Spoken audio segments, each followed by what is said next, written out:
kita selalu dengar kan, orang tua tu selalu cakap, buat apa bawa anak kecil, mereka bukan ingat pun.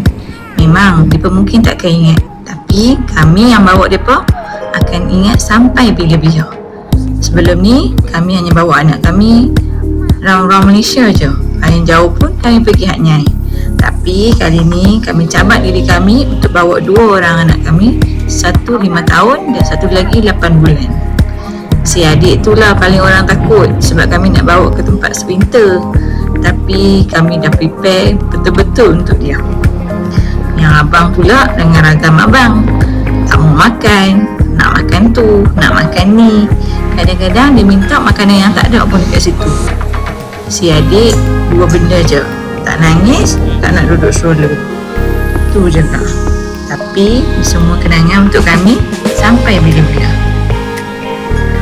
Bila kami tengok mereka happy, kami lah orang yang paling happy.